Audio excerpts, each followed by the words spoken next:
tidak punya. Padahal yang memilih Pak Badawi adalah Pak Mahathir. Ya, masih dia. Jadi yang semua yang dipilih semua nggak betul. Cuma nasib baik, saya bilang sama Pak Abdullah Badawi, nasib baik Abdullah masa itu sudah Perdana Menteri. Kalau Abdullah wakil Perdana Menteri, dia akan dihadap ke mahkamah sebagai perogol. Jadi dia lebih beruntung dari Anda lah ya. Ya, jauh lebih beruntung dong. Nah, di bawah Pak Mahathir maupun Pak Badawi, urusan tenaga kerja Indonesia ini menjadi ganjalan dalam proses hubungan bilateral antara kedua negara. Sebenarnya Anda melihat harusnya seperti apa dalam konteks hubungan tenaga kerja? Kerana TKI ini kita harus lihat sejarahnya. Ya, Malaysia Indonesia ini hubungannya itu cukup akrab.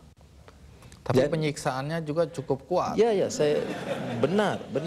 Ini kerana keangkuhan, ini arrogance of power.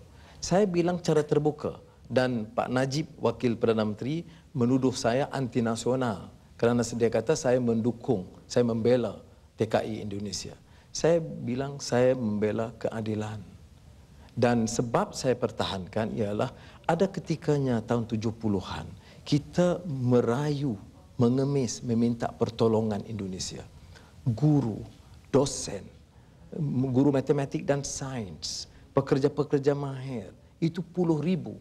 Saya umpamanya melaksanakan projek KLIA, airport baru, lapangan terbang baru Kuala Lumpur. Itu sampai seluruhnya tenaga kerja Indonesia. Semasa kita memerlukan, kita minta pertolongan. Kalaupun kita tidak perlukan, kita jangan apa-apakan. Orang ini manusia, bukan separuh hamba.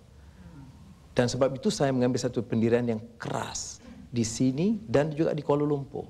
Ini bukan cara manusia bertamadun, bukan sekadar dengan jiran, dengan sesiapa juga.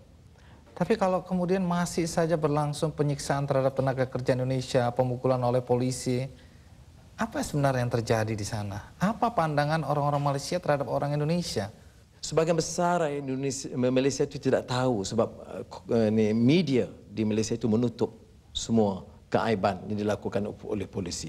Kalau ada dilaporkan sedikit sekali. Jadi kita, keadilan dan juga isteri saya Azizah di parlimen mendedahkan cara terbuka hal ini. Ini isu angkuh dan isu korupsi. Dan sebab itu kita bertanggungjawab bukan saja di sini tapi kami di Malaysia sebahagian elemen yang sedar dalam masyarakat untuk mengemukakan hal ini cara terang dan menuntut perubahan. Dan yang pentingnya ini soal kemanusiaan.